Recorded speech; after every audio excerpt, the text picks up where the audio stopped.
welcome to the Wrestling Corner episode 58 Fastlane review, because that was the only thing that happened in the week in terms of like major. We had the St. Paddy's Day special episode of AEW, and there was a big win over in New Japan. But as always, I'm joined by Simon. How are you this fine afternoon? Doing all right, thanks. Yeah, fair bit of wrestling. All of it solid, if unspectacular. Exactly. I don't think there was nothing that was shocking or like poor, but nothing that was like, maybe there was one match for me this week which was like, okay, wow, fair play to him. And it's AEW. If you wanna, have you got AEW ready? I have got AEW ready. Go on, let's go. Am I taking? Yeah, go on. Cool. You take AEW. Right. Oh, so we started with Cody versus Penta. After Penta's big promo last week, valiant babyface Cody, though he fought through the odds. He had his arm broken by Penta, but Cody rolled him up, pinned his shoulders with both arms, and then Penta kind of no-sold it. Wore some St. Patrick's Day hats, carried on attacking Cody, but then who shows up to further the story? It will be QT Marshall. Come on, QT. Like, if there's one man that can stop Penta, it's QT Marshall. It's QT. I didn't even know this was a storyline. I see. They did it at what was the pay-per-view? Revolution, when in the Battle Royal, QT just like sacked it off and left Dustin high and dry. Yeah, and that's the thing is, QT's a bit of a prick, innit? The thing is, he seems like a good guy, like behind the scenes, but just if in character he's awful. I mean, Russ just says, "Hail, Rowan! Rowan! I see you've got the internet working. I've turned it off for Josh earlier. Yeah, I just didn't want him to do the Air League, did I? It literally came back an hour ago. So we got it back at least. But yeah, I think it's a feud no one cares about, is it? No one really cares about QT Marshall at the end of the day. Harsh words. They don't. Can you tell me you've been investing in QT Marshall since AEW debuted? Not particularly. Well, he's an extension of the Nightmare family, and he's there. It's fine. I still think Penta's going to get a good run off the back of it. He's still there. I'm not. I'm not worried about the fact that Cody still won. But I think that's him off TV now, isn't it? I think it should be. Have you seen the match that's next week? No, he's fine to Jacksonville. Actually, he's on AEW this week. I saw him put a tweet out. No, you see, I think is it this week? I think it's Cody and two others, maybe Austin and other gun, taking on Penta, Phoenix, and Laredo Kid because Pac's injured. Oh yeah, I saw that. Yeah, saw the Laredo Kid. Which nice. Laredo Kid, what a guy! Kicked out of the one-winged angel at 3 1/4. That man knows how to protect himself. Laredo Kid is good. Oh yeah, he is. He really is. Good. Jade Cargill, Danny Jordan, squash match for Jade Cargill. She's just huge. Yeah. What it was. Still, like, she's like Omos. Like, every time in WWE Omos comes out, people are like, oh my God, look at the size of him. Yeah. I'm a bit like that with Jade Cargill. Like, every time she comes out, what an athlete. Like, she's built different. It's not like a thing of, oh, wow, insane. She's not like a big show thing, but it's like, there is, off the top of my head, there isn't a woman who is built like her in terms of, you have your large women wrestlers like your Nyla Rose, your Karma, you have your small athletic ones, Kiz Catanzaro, Alexa Bliss, and then you have your middle ones, Charlotte and stuff. You don't have someone who is just huge and like stocky and but jacked, basically. Rarely ever in the women's division. Yeah. Yeah, in the words of Booker T on a kick-off panel, no bread, no water, just meat. I love Booker. I do love him. One of my favourite lines. MJF introduces the Pinnacle. Oh, they've given it a C here. I thought this were really good. It wasn't anything revolutionary, but my God, was it a good promo. Explained everything you needed to know and got everything across that it needed to. Yeah, I think you always know when MJF comes out, it's going to be a good promo, but he sort of was, he went, these are the guys, and he gave you a little explanation of them. If you hadn't watched the show, he gave his reason for attacking Chris, And then he gave the reason what he was doing. Very simple storytelling. I really enjoyed the promo. Yeah, you got MJF, the youngest rising star in wrestling. You've got, Tully, what a legend. FTR, the greatest tag team on the planet, and you've also got Sean Spears. You've got Wardlow as well. You've got the chairman. I really like Ty Dillinger, but I don't know. They've just not done enough with Sean Spears. They really haven't. But now he's the chairman, so we're gonna have to see some more chair shots. He'll get some wins as part of this group. Although he wasn't on Dark or Dark Elevation this week, which I might have expected. Then we had 10-man tag. So yeah, Bear Country, my boys, Bear Boulder. They're great, aren't they? I'm not that into it. It's just the names that I find. The names are great because the names are sort of the reverse. As you'd expect Bear to be the last name. Is very good. The Jungle Lads and Matt Hardy's new boys. And Matt Hardy's new boys got the win. Because Matt Hardy just like tag himself in and just like get the finish himself on like a stunt and then like celebrated like big time. Like, yeah, because it's Matt Hardy and he's a prick. Yeah, and there were a bit of dissension between the Jungle Fellas and Bear Country. Jungle Fellas? Yeah, I don't know. They're both faces. Oh shit, they are. Bear Country could be a heel. They could, but every single time they've worked on Dark, they haven't been. So yeah, true. I don't know. It's a Sting interview. It's Sting. Yay! Here's Darby Allin. Yay. Here's Lance Archer. All right, it's the same as last week, but fair enough. And then in comes Team Taz, and the Machine Brian Cage, Bazzer Cage, takes the mic off Taz and says he respects Sting. And then Taz just can't believe it. Team Taz can't believe, what you doing? What you doing, Machine? Sorry, you just said Big Bazzer Cage. I was like, yeah. So I mean, are we getting? And I don't know if we're getting Brian Cage split because, and I'm not going to cover it when I do all the other shows because I can't seem to find the cards. But on Dark this morning, Brian Cage had a match versus Brandon Cutler for the FTW title, and like Hook was still with him, and Taz was on commentary, and there wasn't really any kind of dissension. Ooh, so, but it's recorded. When's it recorded? Because it's recorded before, isn't it? Yeah, but they still tell the stories as if Dynamite's happened because they know what they're doing the same day. Do you know what I mean? Yeah. They just tell it in reverse. So that's I don't know what's going on, but sure. I like Hook in fairness. Hook is a great idea. I think he could be like, do you know, just one of them little pricks. He's a hype beast, isn't he? Exactly, but he's got the look of like a little knob. Just fuck off. I feel like I can imagine. Oh no, but that's the thing. He's the kid of Taz. He'll end up being a prick in a good wrestling way. Yeah. After that, we had Kingston and Moxley versus Good Brothers. Pretty decent promo beforehand where they were in. Yeah, we wasted money on talking Shopomania. Yeah, they're a good tag team. They're just two hard fellas. Yeah. Good Brothers didn't get the theme music, which I'm slightly disappointed about. And it were a good match. And they're in there with two like main event stars, but they lost, and it really took me back to when they were the OC, and they were just AJ Styles' whipping boys. Yeah, it seems very similar to that in terms especially because at no point was it referenced that they got beat by Finn Juice, and it's like, all right, so they lost the tag titles on the Sunday, and then they're just taking an L on Dynamite, and then it's like, but at Impact's next big pay-per-view, Rebellion, they're still challenging Finn Juice. Yeah, and I know, it's one of the things. It's Impact, like, I know Impact doesn't matter in the grand scheme of things, but it matters to me. In fairness, in fairness, because some things like AEW are promoting Impact in a way with Kenny, Impact promoting AEW, so you would have thought there might be a slight little reference, even on commentary, or maybe there was just saying, well, look, they haven't got the gold anymore, and stuff like that. I suppose it's just everyone can't win, and unfortunately, I know Good Bros have just been put in that position. It's also the same thing, though, of should two singles guys ever be a tag team? But they're telling a fine story, so I can get over it. Ray Phoenix versus Angelico. I feel like TH2 just like randomly get put in singles matches every now and then, and they always have a really good showing, but just get beat. And I feel like they never wrestle as a team. They were one of the first. Yeah, they were one of the first guys to be signed, weren't they? If I'm right thinking. Yeah, they were there from the start, definitely. Right.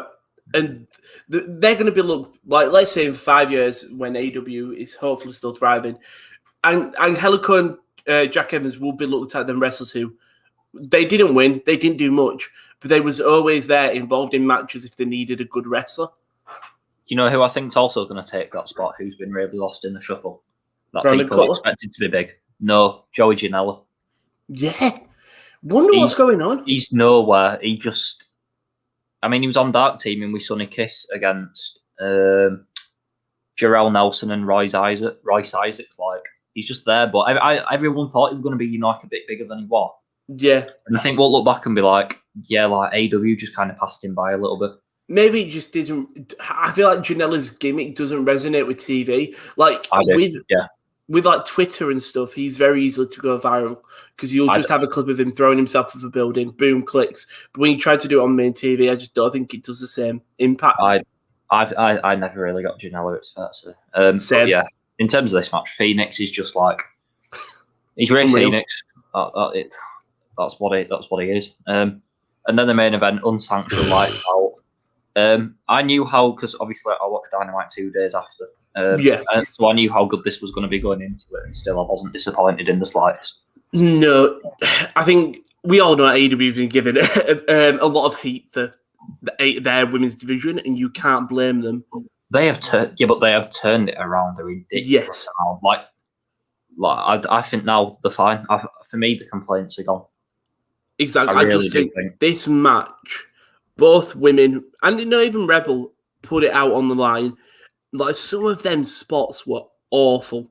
Like, awful. Horrible to see. I love a thumbtack spot as well, so to have that in the match is great. Yeah, I wouldn't. It didn't feel like a women's match, and I know that sounds so stupid, but if you took out Britt and Thunder and put in Kenny versus Penta, that'll be regarded as maybe the best match of the year. And I think it still is, but I don't think it'll get as much praise as it did just because of it was Britt and Thunder. Yeah. But it was a great match. It was incredible. Oh, it was superb. I don't have a bad word to say about it, and that was AEW. Well, yeah. AEW, they roll on. Exactly, and they don't stop. No, exactly. You could say they're on a road to something. But WWE have announced that the Young Ling Center is going to be hosting the Thunderdome from the April the 12th. Because obviously, no fans. They can't do it, obviously. Because I think a lot of fans are expecting now because Mania's got fans everywhere else is going to. So, but now Young Ling Center is going to have it. I don't know where it's based. In Tampa. I don't know. I'm trying to see what it looks like, but I don't know. I haven't seen this story, to be honest. It was half an hour ago. It broke. Oh, that's something I do. I'm trying to see. I think a college plays there. I think South Florida plays there, or UCF. South Florida definitely plays there. So, I mean, ultimately, it really doesn't matter, does it? Like, if you didn't know they'd move to Tropicana Field, you wouldn't even assume out in the first place. That's the thing. It doesn't look any different, does it? No. That's why I kind of I don't really take notice of it because it doesn't really matter. Yeah, I just thought a new area to go to, but NXT. Here we go. So it opened up with Finn Balor calling out Karrion Kross after last week when sort of Kross confronted him. And basically, Scarlett proclaimed that she had foreseen both men draped in gold. NXT champions, only Lorcan and Danny Burch, joined the fray, insisting Balor should be facing Pete Dunne, not Kross. Then we basically got it's setting up Balor and Kross taking on Burch and Lorcan, which I'm never a fan of because it were a bit odd. These two in a feud, you don't put them in a tag team match. You can do it with some, but not Karrion Kross. Exactly. It just doesn't seem.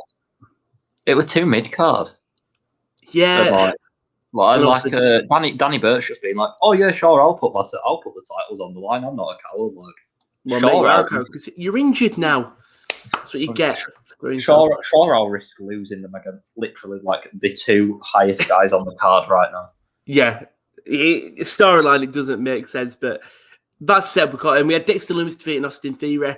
Right, fair enough. Can I just say before this match, right? Go on. Whoever is guiding Austin Theory's character, he's just superb. Exactly. Like he's a grown man child. Like the way he was like just asking Johnny Gargano for help and like high five the camera. He's like, remember what you said about your arms? It just gets him all fired up. Oh, he's comedic. He's so Austin Theory. I didn't think he'd be a comedy guy. We've seen this a lot with like people hyping up, but Theory just sort of I think everyone in the way. I think Gargano and Candice. I think we probably see this coming. Like Indy Hartwell, maybe not on TV, but her Twitter game is great. So do you know when Loomis strokes the person's head when he's laid on it, and this the whole thing of how Indy Hartwell has changed her name to Miss Dexter Loomis. It's just when I wish he would do that to me. Like her Twitter game is great. They genuinely are like an unstable family, but in a good way. Like they remind me of like in a way, kind of like Dark Order, in the way that they're just serious. They started off as like serious guys, and now they're just like lovable dogs. Exactly. And the thing is, Theory. The thing is, they're really good in the ring. Like, we can't take away from them. They're really good in the ring, but like you said about the Dark Order, their comedy really works. And it's very different to what NXT is because there aren't really many comedy kind of characters. That's NXT's problem. Everyone's a badass. Which is, I think, what they need to do now. That's why the way I find so refreshing. It's why I find LA Knight so refreshing because it's different. He's serious, but he's not like, oh yeah, I'm really cool. I'm Kyle O'Reilly in my Metallica jacket. Like, it's the reason why a year ago, 2 years ago, Velveteen Dream was amazing because that's something different. It wasn't this, I'm really serious, this funky, spooky character. He was taking the piss. When Ricochet was doing his flighty stuff, it was taking the piss. And I think that for a good year, they were very stuck in, oh, this guy is just really cool, isn't he, guys? And I think they're sort of finding a little bit, you've got Xia Li's character who was very different from anything on even the main roster and stuff like that. Just, they've really found some character development, which they hadn't had in the past year. Yeah, sure. Adam Cole and Kyle O'Reilly were apprehended by police after an altercation. Shaw. Yeah. I don't remember it, this. No. My boys, Legado del Fantasma, beat Breezango, and then Jordan Devlin covering it. Santos Escobar, not a fan of Jordan Devlin. Is this his in-ring or out of the ring? Out of the ring. Okay. It's a shame because in-ring he's so good. No, this is both of them. I'm not a fan of Jordan Devlin even in-ring. I don't know why. I've in-ring. I always have. His match against Tyler Bate at NXT UK TakeOver Blackpool 2 was my match of the year last year. Yeah, I can understand. Yeah, I'm just not a fan of him. But settled the match, Devlin versus Escobar for the Cruiserweight Championship. Who do you think's winning? Escobar. Come on, the boy. Obviously, we forgot to say that Andrade had been released as well. We'll talk. He has, and apparently he's not got a release clause. Wait, not really? release clause. No compete. I'm sure I've read somewhere he's got like a 4-day no compete.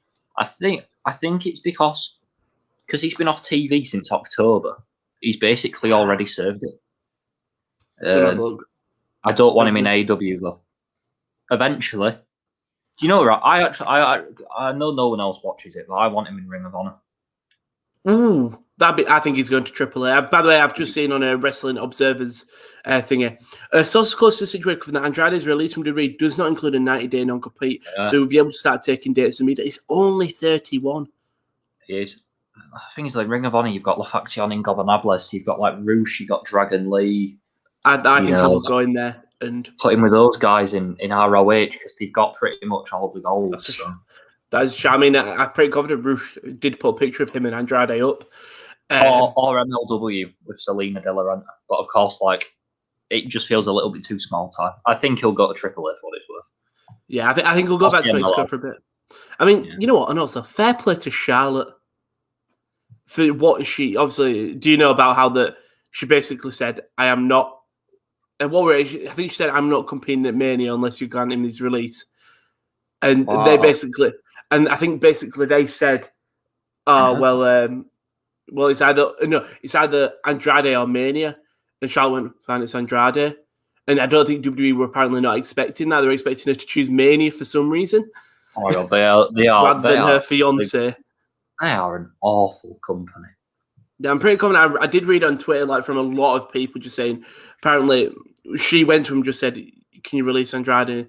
And they go basically just gave her an ultimatum. She went, "I'm going to choose Andrade, so I'm not fucking stupid." So fair play, Charlotte Flair. They wouldn't dare do alt to harm her anyway.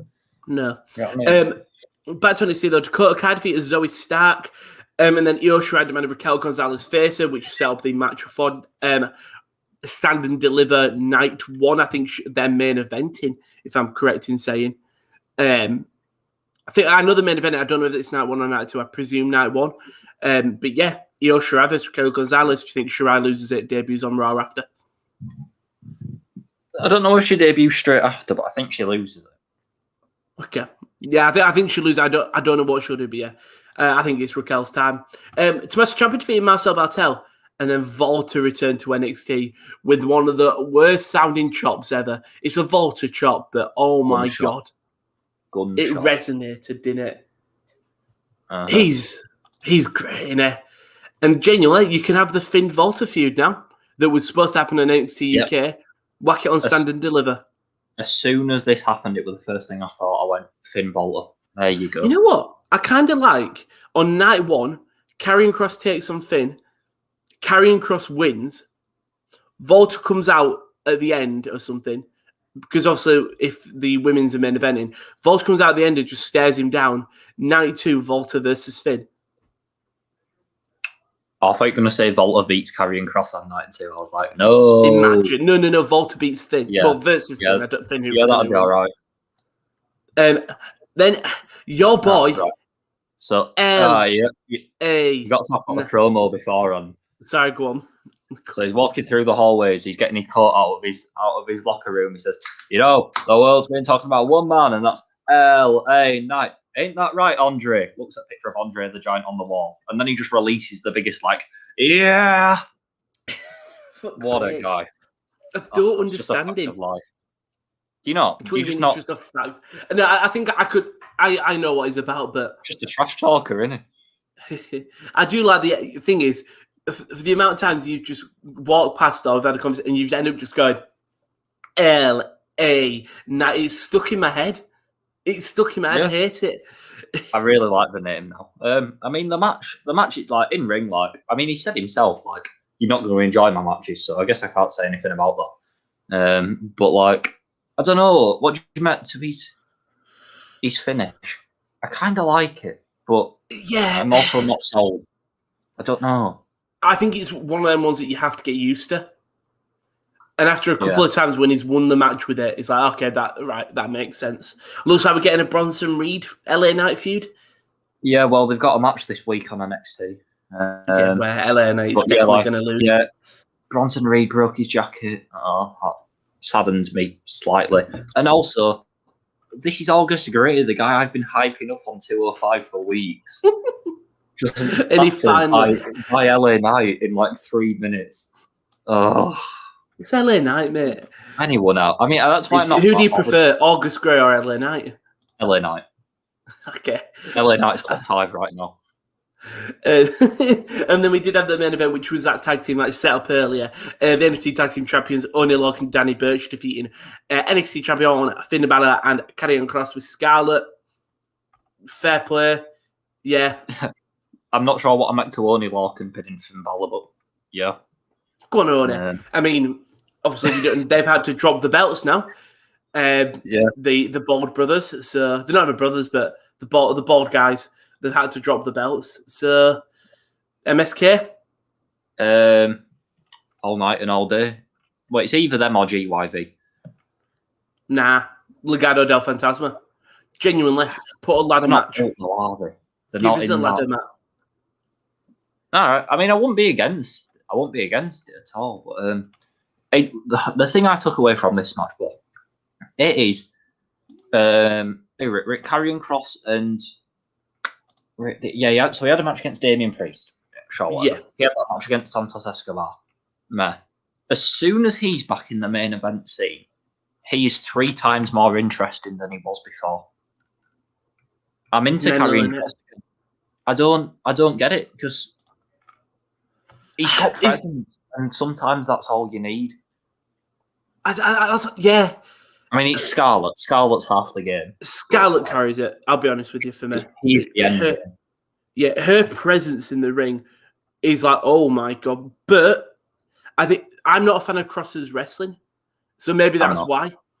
Yeah, but I just the visual of them two staring off, I was like, yeah, this is it. This in front of a crowd, I would be into.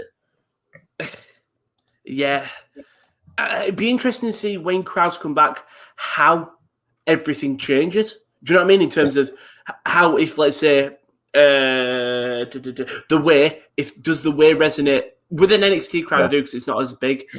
Karrion Kross still hasn't had a crowd. Which is mental, isn't it? I mean, think how Dexter Lumis feels like he's been around for ages. Since he re-debuted, he's not had a crowd. Really? You know? Yep. God. Yeah, I know. I thought that. He hasn't. McAfee? No, since he had that, I'm trying to think. No, he did have his first match. No, wait, who was his first match against? Who? Wait, Pat McAfee? Pat McAfee. Adam Cole at SummerSlam one. Ah, yeah. But like, no, he's not like at the last takeover before fans though. That was like a month. We had like Keith Lee and Dijak. Like that's how long ago it was. And I can't wait till we get into Raw. Not Raw. Fastlane. Was it Fastlane it happened on? Yeah, well, it was the kickoff show to be precise. Jesus, where they belong. But as you might know, the podcast we finished NXT. We go to the wonderful world of all of wrestling.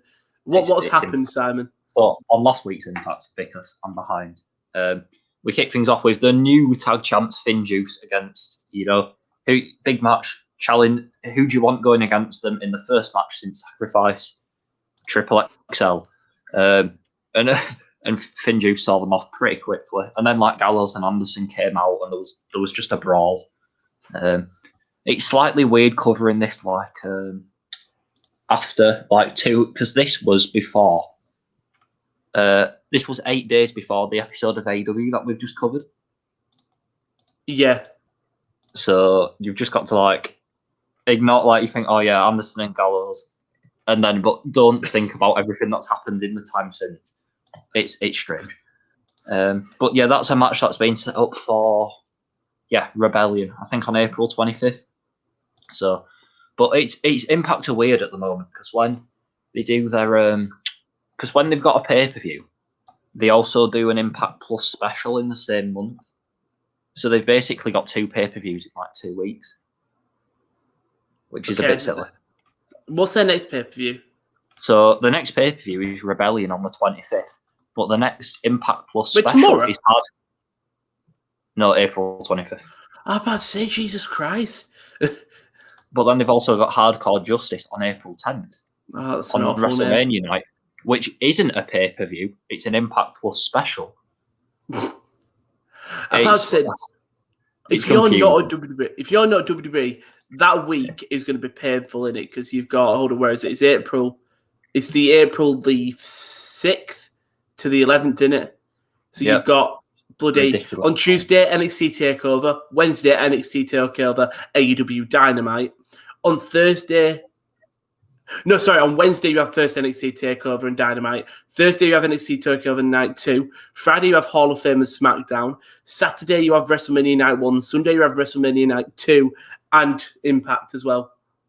Impact is on Saturday. Yeah. Hardcore Justice. It's an awful name, but Hardcore Justice. And then we had Jake Something versus Rhino. So at Sacrifice, Rhino joined Violent by Design. And Rhino just dispatched of him in like 5 minutes. So you remember like a few weeks ago when like Jake Something had that really competitive match with the Moose for the TNA World Title? Yeah, and they were sort of building him up. Yeah, that new up-and-comer Rhino just dispatched him pretty comfortably. It's Rhino, and he just gores everyone. Yeah, shares Impact. And then like Violent by Design just continue to beat him down, but Chris Sabin and James Storm made the save. Right, this episode of Impact was pretty nondescript, I can't lie. Then we had the Grudge match that's been a whole 3 weeks in the making. It's, the Mega Powers collide. It's Rohit Raju versus Shearer. Shearer! Sure. It's all I think of when I say. I just want him to run around the ring with one arm up in the air. And Rohit Raju got the win. So we brought back Shearer. He was the enforcer. He was the big muscle for Rohit Raju. They finally broke away, and Raju just won. It was a roll up with with like his feet on the ropes and stuff. So it's not done just yet, but it's a bit stinky. It was fine.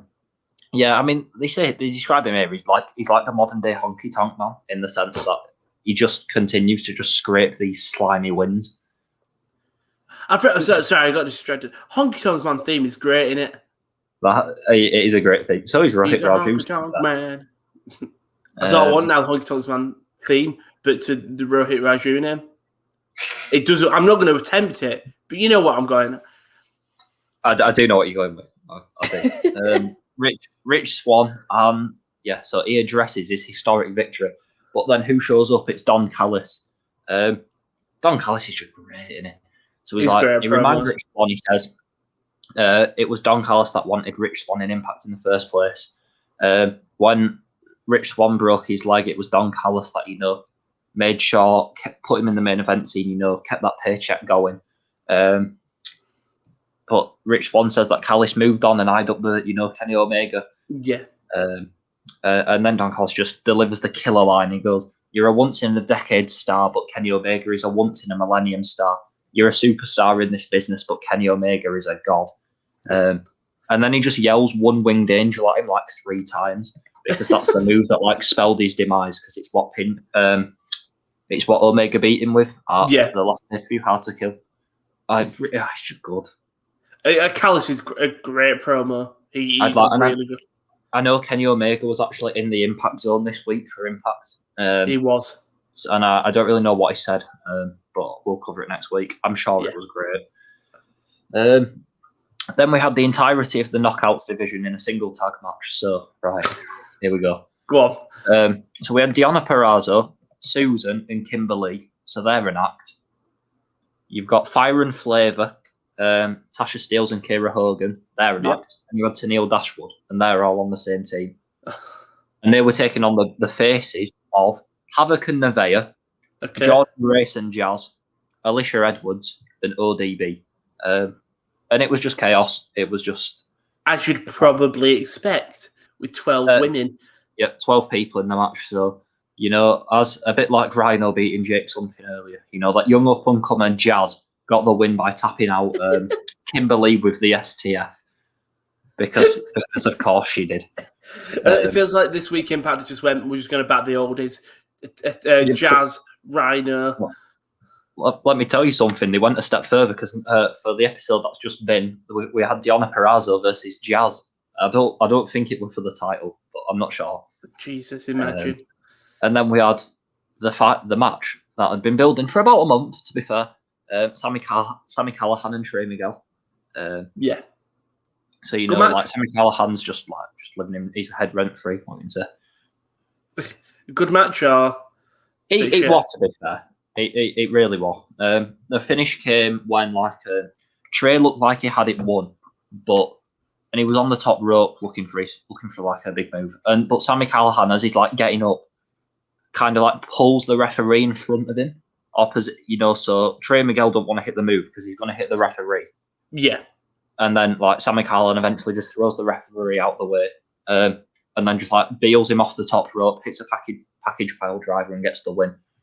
So it was pretty dirty. It was a pay-per-view quality match, but it begs the question, why wasn't it on Sacrifice?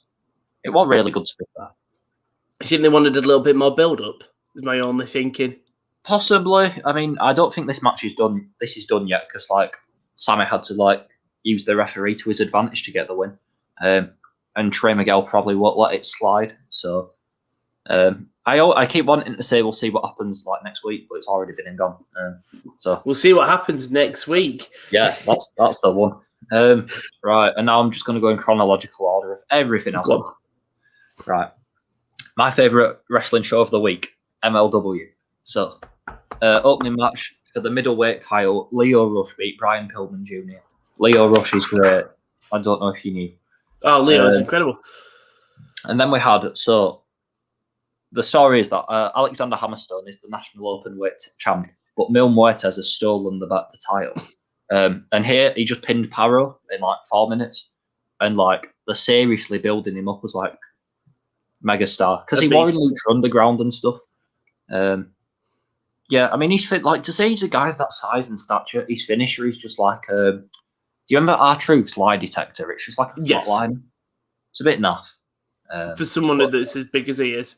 Yeah, it doesn't matter because he's Mil Muertes. Look at him. And then the main event. The main event was awesome. It were a 3-way tag for the titles. So it was the champions, the Parks. Yeah, you know, I love the Parks. They're my guys. I just, yeah. Yeah, well, LA Park. I'm not going to call him Daddy Park. He was on fire in this match. They defeated Contra Unit, who is Davari and Simon Gotch, and Injustice, which is Myron Reed and Jordan Oliver. And I was saying last week I was bigging up Jordan Oliver. You know, he's my boy. Did he get pinned? Know. Look, yeah, and he didn't just get pinned; he got pinned by LA Park. So that it's been a bad week for wrestling. It's been bad. All the old guys are going over. I don't know what's going on. It's their time to shine. But they've been held down for too long. Like, look who's in the match, man. Davari, Simon Gotch, and you choose to pin Jordan Oliver. Give it on Davari. I like the Parks, but yeah, I mean that kind of soured me a little bit. But I know that's just like bias. It's alright because Daddy Park will become victorious. MLW is just great. Mil Muertes has got another match this week, and I think it's like a really exciting one. I can't remember who it's against, so I'm just going to have a look now. I bet so jumped on. What happened with Impact? Impact's never, not Impact thing. He's never coming back in it. Oh my god! I've just found his real name. Who? Mil Muertes. What is it? Ricky Banderas. It sounds so like I'm not dissing his real name, but it sounds so. What's it called? It's pretty hard, isn't it? Yeah. God, he's 42, 48. Yeah, that's the thing. Like he's pretty old. Yes, a fusion this week. It's Mil Muertes versus Gringo Loco, who's like just a mid card guy. There's a chain ropes match, which I don't really know what that is. What? A chain ropes match between Von Erichs and ACH versus Team Filthy. Jesus. So I'll see what that is. And Calvin Tankman versus a Sentai Death Squad soldier. So what a name! What a name! Look, you get all your cheesy stuff in MLW. It's. I think that's why I like it so much because it's serious, but it's also kind of goofy at the same time. It's where Johnny Swinger would shine. Pretty much. Well, I don't know. There's a bit more of an emphasis on like the in-ring stuff. Well, yeah, but Swinger's great in the ring, isn't it? I'm saying Swingman can go. So what am I on about? NXT UK main event. Jordan Devlin beat Trent Seven for the NXT Cruiserweight title. So we'd been telling this long story that Trent Seven's been slimming down. He's been getting to 205, becoming Trent 6, and Devlin just beat him. Yeah, I mean, he beat him in like 17 minutes, and it was a hell of a match. But like, I was kind of hoping Trent Seven would win, but then obviously Devlin's in the US for the Escobar match. So it's such a shame as well because I really like Trent Seven. I don't watch much NXT UK, but Trent Seven is one of the guys that I'd back. Yeah, I think everyone does. He's just dead likable. Yeah. 205 Live this week didn't have any of my guys on it. No man, sir. Ashanti the Adonis beat Aria Davari, and Jake Atlas beat Tony Nese. Didn't ask. New Japan Strong. No, that's harsh. Like everyone on it is good, but I can't be invested in everyone. New Japan Strong. So, right, the two guys I've never seen before teamed up: Alex Coughlin and Carl Fredericks. They teamed up to beat Clark Connors and Kevin Knight. Carl Fredericks is like a proper wrestler, and Alex Coughlin's a young lion. He has got one of the finest mustaches in the game. The guy, he's like Simon Gotch, but he can actually, I'm going to say he can actually wrestle really good because that's harsh. But like, he wrestles the New Japan style. He's one of my new guys that I'm keeping an eye on because he's like proper built. He don't wear knee pads or anything, and he's just got a sick mustache. Pretty awesome. Reading this. Tom Lawler beat the DKC. Meh. like Tom Lawler's a big guy in MLW, and I still don't really get it. And the fact he wrestles in jean shorts. And then in the main event, so I think they're doing qualifiers for like the New Japan. I think it's the New Japan Cup USA. Leo Rush versus Rocky Romero, and Leo got a match. Leo got like a roll up win. It was really good. I like Rocky Romero as well. I really like Rocky Romero, and I know like he's a bit of a top guy in New Japan Strong, and they kind of did they shook hands afterwards and sort of respect and stuff. So like, yeah, look man, Leo Rush, he's got the AAA title, he's got the an MLW title, he's going over in New Japan. Imagine what a man, yeah. What a guy. Well, there's a new member of Will Ospreay's faction being revealed at Sakura Genesis on April the 4th. So, is it? He better not overshadow the Great O'Connor. I was going to say that within New Japan, apparently B Priestley's reported leaving, so I haven't actually seen this, but apparently Will Ospreay attacked B Priestley. Yeah, so I've heard. I've not seen it either, and I don't think I want to. I need to start watching New Japan more, because I was just going through and like, Yo returns. I didn't even know Yo was out for Roppongi 3K. See, this is the thing. I'm so not down on my New Japan. That's it. I think this week it was the New Japan Cup, and Ospreay won that, so he challenges Kota Ibushi. I'm pretty confident. Yeah, for the belt, which will be a great match. I'm just gonna quickly cover main event now. Please, main event. Mansoor. No, Mansoor. He's had a week off. Drew Gulak beat Akira Tozawa, and Angel Garza beat Grand Metalik. Run Angel Garza, get out whilst you can. Yeah, God. Right, so yeah, Ring of Honor. Eli Ison, who I've never seen before, beat Ray Horus, who I have seen before and I really like. And in the main event, it was an 8-person tag between the Foundation and La Faction Ingobernables. LFI, that's the one. Yeah, and LFI got the win. And it's Ring of Honor's 19th anniversary show this weekend. Oh, wow. Is the Foundation the one with Gresham? Yeah, so it's a stacked card that I'll go over at the end very quickly. Yeah. But also, if that's a pay-per-view this weekend, last weekend, we had NWA Back for the Attack, right? It's a great name. I like what they did at the end as well. Yeah, it was a fine show. It was a pay-per-view that went under 2 hours. Oh, which is so refreshing. That's an episode of that's AEW Dark right there. So yeah, we opened with Slice Buggy beating Crimson, Jack Stade, and Jordan Clearwater. I didn't see this match. I was trying to get my stream to work. Sorry, Sliced Buggy. Slice Buggy. I found him. I found the Twitter. Yep, that's his okay. name. I see him. What's my dad? In the second match, so NWA's got a new guy, and it's Tyrus. Don't know who he is. Brodus Clay. Oh, for God's sake, I forgot. God, come on. Tyrus. Tyrus pinned JR Kratos. I like JR Kratos, I've said before. Jesus is 48. Who, Kratos or Tyrus? Tyrus. You know, Tyrus covers like politics for Fox News and stuff. He's a jack of all trades. What? I was having a look at this the other day. Yeah. He's just like, yeah. NWA TV title, right? I think I'm the only person in the world that didn't like this result. So it was Elijah Burke versus Tom Latimer. And it was a 10-minute time limit, and it went to a draw. And everyone was like, oh, what a great match, and it's a draw. Set up another match in the future. Hey, it's a pay-per-view. I've paid 20 quid. I want to finish.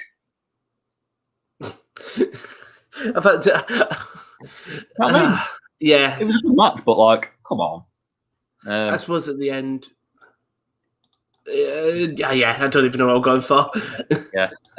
Camille beat Thunder Rosa in what was like a superb match. Like, they're like head and shoulders the two best women in the NWA. Are you familiar at all with Camille? Camille, she's another huge woman. I would say she's like NWA's Jade Cargill. She's in ridiculous shape, and she's actually really good in the ring. It was a great match. She's awesome. I knew she was absolutely fucking huge. And was she with Nick Aldis? Yeah, and they well, obviously, like on the show they are. But yeah, like it was also big. I guess like she got a win over Thunder Rosa like 3 days after Thunder Rosa beat Britt Baker. Yeah, so great win for it. That was good. Trevor Murdoch beat Chris Adonis for the national heavyweight title, and after the match, Chris Adonis turned heel. Sure. And then in the main event, Nick Aldis defeated Aaron Stevens in what was just like NWA just style match. You know what I mean? Just making everything mean something. And then at the end, they all did the tribute. It was a good show. Sorry. I said Chris Adonis. I was like, Chris Adonis recognised it. It's Chris Masters. Yeah, the masterpiece. First of all, he's 38. Jesus. And I've also found a match of him wrestling Angel Garza. I'd say that. On Impact. Oh, as well. Tell me Impact doesn't have everything. It's great. And then just finally, I watched NWA Power this morning. Camille beat Alex Garcia. Alex Garcia's done quite a bit on AEW recently. I like Alex Garcia. Fred Rosser beat Marche Rocket and Matt Cross. So obviously Fred Rosser from New Japan Strong coming over. Yeah. It didn't help as well that the Pope was on commentary and just kept calling him Darren Young. Mike Parrow defeated Jordan Clearwater. So Mike Parrow clearly bouncing back from that loss against Mil Muertes on MLW very well. And the main event, Chris Adonis, Nick Aldis, and Tom Latimer defeated Aaron Stevens, Elijah Burke, and JR Kratos. Was this before the match? Before the main event of MLW. No, this was after. Okay, right. So like Mil Muertes beat him, and then Mike Parrow just battered Jordan Clearwater. Yeah, fair play. Yeah, JR Kratos was gonna hit someone with a chair in the main event, and then Aaron Stevens like pulled it away from him, and JR Kratos got rolled up. So the story they're leading with is that the tag champs are basically like not on the same page, and they're probably gonna split up quite early. Okay. It's a quick 50 minutes. And then I'll quickly run down just the highlights of the Ring of Honor show. That's it. Danhausen's got a match on the pre-show. Oh, good Danhausen. Mexi Squad are on the pre-show. Mexi Squad, come on. Get them on the main card. Yes, you got Roosh versus Jay Lethal. EC3, Jay Briscoe. Kenny King, Tracy Williams. LFI versus the Foundation for the tag titles. So pretty much the story is that it's a 4-person faction versus a 4-person, and LFI hold all the gold, and the Foundation are challenging for all the gold. Ah, right. Okay, I like that. Matt Taven versus Vincent, Mark Briscoe, Flip Gordon, Jonathan Gresham versus Dak Draper, and Dalton Castle versus Josh the Goods Woods. It looks pretty stacked, to be honest, but no one's bothered because no one watches ROH, and I don't know what I'd do if I was them to get more people watching. Because the product itself is really good, and they've got some big EC3. I'm just. Yeah. But if they get Andrade, I think people will tune in. Oh, I do for sure. I'd have expected EC3 to draw more eyes. I'm a little bit sort of taking him back at, but he's only been on like twice. I think EC3 should have signed Impact again. Yeah, I think WWE ruined him, and then people see him at Impact go, he's just gone back to Impact. But then you sort of can't blame him. You know what I mean? I do feel sorry for EC3 because he's very talented. Yeah. Yeah, I don't know how long he'll be with ROH, but again, I don't really see a place for him in Impact now that he's moved on after the match with Moose. We'll see. Yeah. Anyway, after all that, it's time for the nonsense that was Fastlane. Well, we'll start with SmackDown first. You had Sasha Banks defeating Nia Jax. I've not watched Raw or SmackDown, so you might have to cover. No, that's fine. Yes, so Sasha beats Nia in a women's championship match. It's Nia Jax who cares. Nakamura confronted Seth Rollins. Also, Seth attacked Cesaro last week, so Nakamura hit him with a Kinshasa. Just quick. You know, you said no one cares about Nia Jax. I saw a joke earlier that was like, seeing as Reginald is the focus of the entire women's division right now, He should form his own faction and call it Retribution. And that was all we heard from Simon for this red. You know what? He's okay. He's okay. No, it was Retribution. That was it, not Retribution. Oh, Retribution. Poor Reginald is great. The Mysterios defeated the Street Profits. Otis and Chad Gable defeated the Mysterios. Fucking meaningless match. Brian came face to face with Roman Reigns. King Corbin defeated Sami Zayn. Big E cut a really nice backstage promo interview. And then him and Apollo Crews just brawled backstage. Really nice segment. Buzzing for the match at Fastlane. Yeah, I think it's going to be a great one. Bianca Belair, Shayna Baszler ended in a no contest because Natalya and Tamina emerged. Go on, Natalya. I'm caught in two minds because I really like Tamina, but I don't like Natalya. And then Edge to Jey Uso to become the special enforcer. I wonder if he'll have much to do with the match. And then I wonder what an enforcer even does. Exactly. He stands around and looks bored, if anything. He does pretty fucking all. But we had Fastlane. Of course we did. On the kickoff show, it was Riddle defeating Mustafa Ali. Retribution are dead and buried. I can't wait to see how they cover it on Raw. So I think what happens was Ali's in the ring just scolding everyone. Does Miriam finally has enough? Reckoning as she walks up and walks into his face and walks away. Slapjack then he's lurking behind. I think he's going to attack. No, he just walks off. And then teammates combine and they absolutely powerbomb Ali's soul to the next century. So Retribution is no longer. The women's tag team champion. Yeah, I was just say I was praying Raw are just hoping with just like them all just without masks and proper names and Dijak's magically growing his hair back, but no. You've got to wait for his hair to grow back now before you can do it. Nia Jax and Shayna Baszler defeated Sasha Banks and Bianca Belair in what was their match. Sasha's stupid. She literally saw that Bianca got pushed onto her, but it's the typical wrestling trope in it of you attacked me, but I didn't do it on purpose. But she's so dumb. She could see that she was going to stop Nia Jax. It's like, everyone looked well stupid. And then Sasha was posing to Nolan and Bianca Belair was cutting a promo on the WrestleMania sign. It's okay though, because we can look forward to card subject to change. Braun Strowman defeats Elias. Shane couldn't wrestle, so it's going to happen in Mania, and Braun just squashed Elias. Jackson Riker though didn't get paid. I don't understand how he's still on TV. Jackson Riker, because he's the muscle, he's the heater, you know.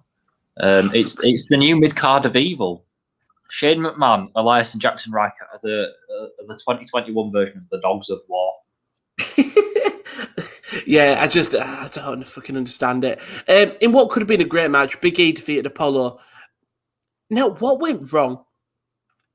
There was a roll up and someone didn't get their shoulders up.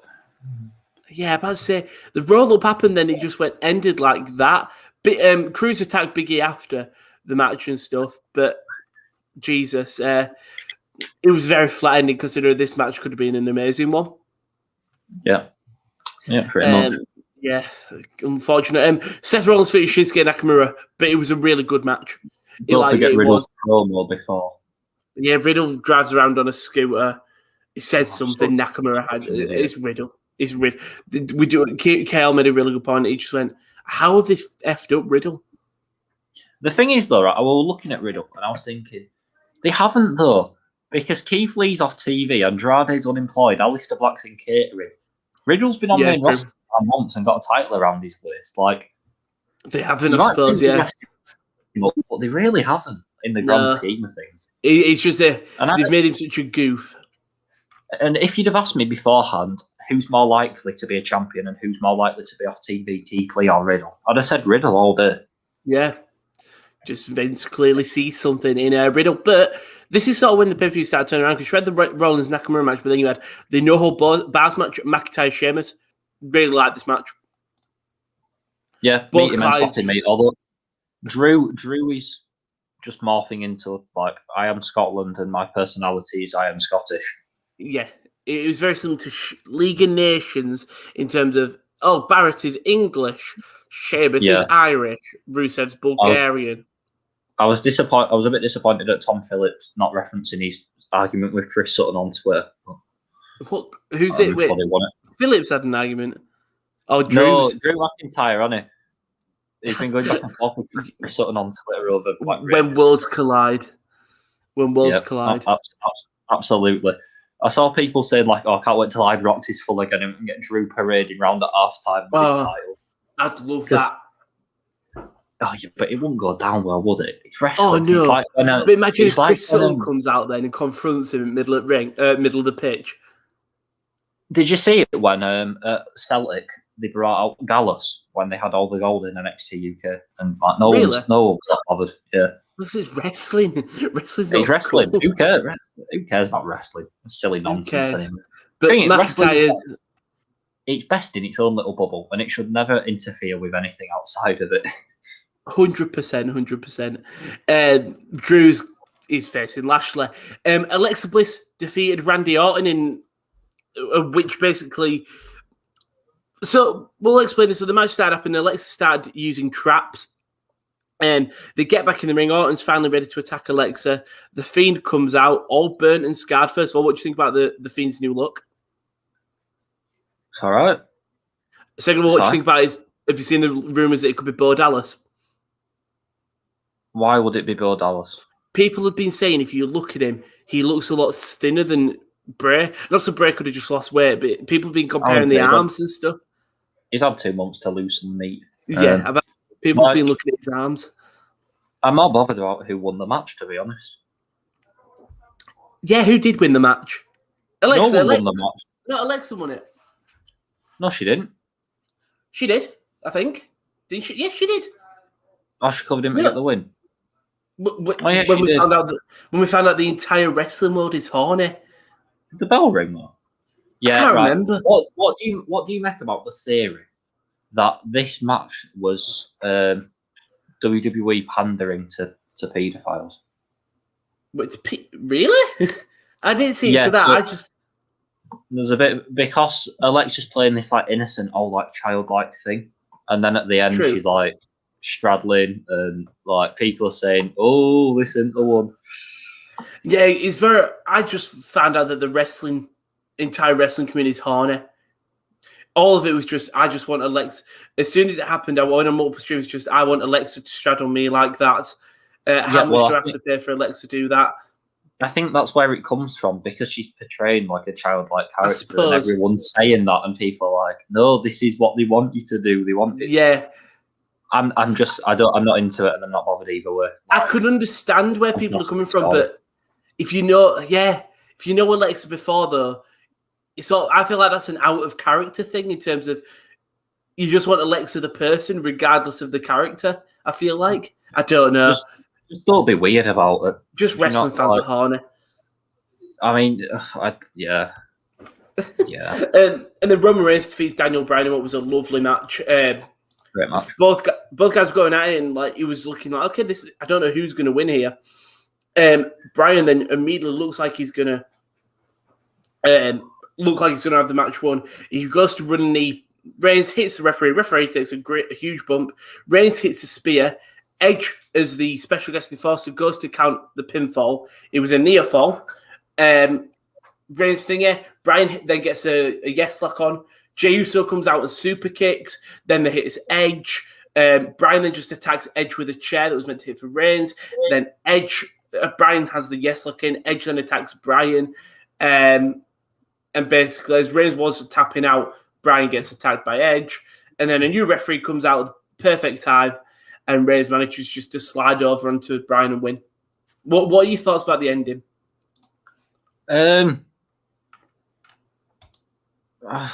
Yeah, I was surprised. Like, I don't know why did Edge just hang him out for so long to do that? Why was he like? Why did he look like he were waiting in a queue for 20 minutes and then just all of a sudden go wild? That's the thing. What was his role? The Reigns tap out thing were really nice, but the Edge chair shots just slightly confused me. Yeah, I think I liked it just because it was a thing of he's tapped out. Brian's using that. Brian's going, you tapped out. Reigns has to use some heelish way to try to get out of it. Edge, and then Brian will get annoyed at Edge because Edge hit him with a chair and stuff. I think it's actually really good storytelling on WWE's part. Oh yeah, it went down really well, and it was the best thing on the card, like because even just like 20 minutes before that, they're gonna make it a triple threat, and Edge is gonna pin Brian, and then Reigns will be like, "I never got pinned." Yeah, which I don't want to say I'm fine with, but I am. I'm fine with it.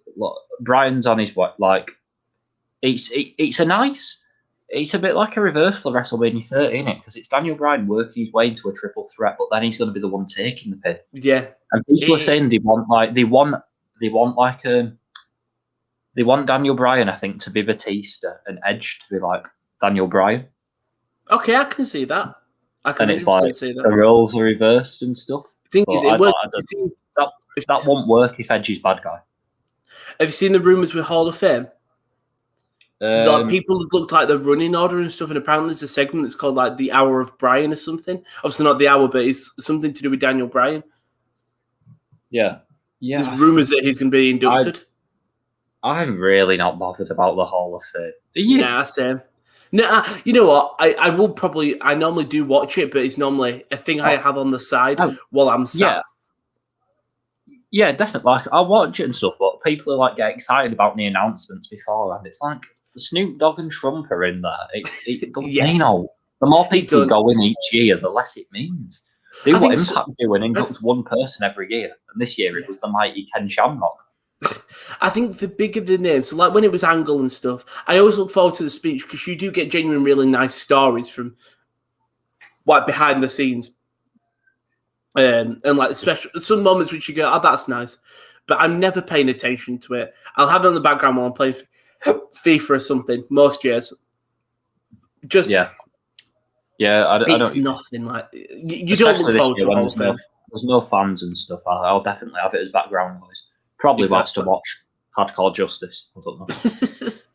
But we'll move on to the Monday Night Raw. Bobby Lashley defeated Sheamus. This was after just an attack from the Hurt Business. Short, meaningless match. Asuka defeats Peyton Royce in a match where Peyton sort of got it from Raw Talk, and Asuka beats her. Right. Right. People were like, what a promo, Peyton Royce. Yeah, you go, Peyton. You know, it's the second coming of Dusty Rhodes Hard Times. I really like Peyton Royce. She's not won a singles match on Raw since she beat Billie Kay in October. Yeah. I never thought she was going to win. It was nice for her to face a champion, though, is what I've got to say. It was, but it'd have been even nicer if she could have picked up one singles win in the last 5 months. Yeah. After the match, Rhea Ripley comes out and basically stakes a claim, and Asuka immediately accepts Ripley versus Asuka. I'm all for it. Yeah.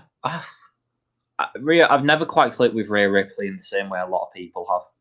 Yeah, I really like Rhea. And I acknowledge that's me. Then we had Sheamus attacks Riddle with his scooter.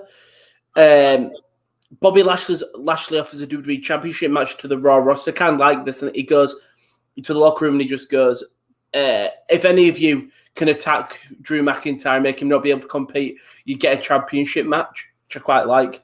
Humberto was doing his best Rock impression. Oh, I haven't seen this. Was Humberto on Raw?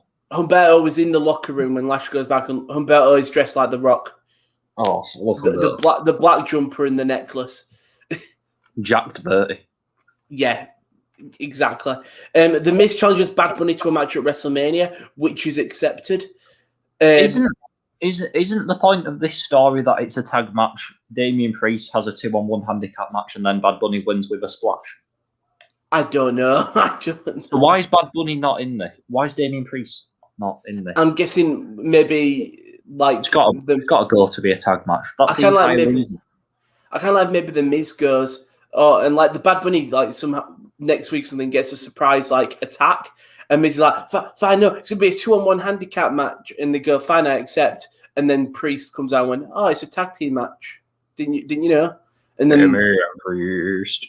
Exactly. Yeah. Shane McMahon and Elias perform a special. Genuinely, Raw is fucking meaningless. The Miz beats Jeff Hardy. Kofi Kingston beats AJ. Drew defeats the Hurt Business in a 1-on-2 handicap match. Stupid. Nia Jax and Shayna defeat Mandy and Dana Brooke. Fucking Strowman beats Elias. Train noises. Train noises, exactly. Choo, They played train sounds over Strowman attacking. I quite yeah. liked it. Fuck off. It's just funny though, isn't it? Like, it's not serious to begin with, so why don't you just go all in with the stupidness? True, I suppose. I'm in for it. You're in for it. I think every week it should expand. Next week should puff out smoke, and then you should wrestle in blue the week after. Exactly. And then it may wear the actual Thompson Tank Engine train. Yeah, I'm totally with it. It's getting stupid in more week. But I think what was a nice bit, it was the Randy Orton summoned the Fiend. So Orton had a can of gasoline. He's just putting an end to the Fiend and Alexa Bliss one for all. It's about an RKO from the for the Fiend. The Vab fell into Twisted Joe's trappers, a mandible claw and a sister Abigail left him staring at the ceiling, and Bliss pointed to the WrestleMania sign, set up a dark showdown at the showcase of the Immortals. It's Orton versus the Fiend at Mania. Thank fuck this feud is going to be over. It's been going on for so long now. Yeah, and it'll probably be a good match, and they'll do Firefly Funhouse. But yeah, it's time to call it a day. Yeah, Raw very meaningless. I don't know, and I don't watch. So yeah, it really meant nothing. What's coming up in this week in the week of wrestling? It's just Ring of Honor 19th anniversary. Yeah. I suppose we've already sort of answered it, but the main event question will be just where do you want to see Andrade personally? Not where you think, where do you want to see him? It's Ring of Honor with LFI and MLW with Selena De La Renta. For me, I think because the stuff with Selena De La Renta, like she's got the Parks, she's got Mil Muertes, like it's just like Mexican faction. She's the second coming of Zelina Vega. I don't know if you've seen anything about her. No, I haven't. I mean, that sounds like quite a lazy comparison, but I mean, they're very similar. Is it? For me, AEW, get him in there, get him having some of the biggest matches. Is all I can say and all I want. Give me what I want. It's very Batista-esque. Give me what I want. But that's the end of Wrestling Corner 58. Luckily, next week it's a very calm week. No pay-per-views, just apart from freaking Ring of Honor. But yeah, so it's going to be a bit more of a reduced week. But Simon, thank you very much for joining me. Thank you. And what's it called? We'll see you next week for I don't know, whatever Braun Strowman's going to do. We'll see.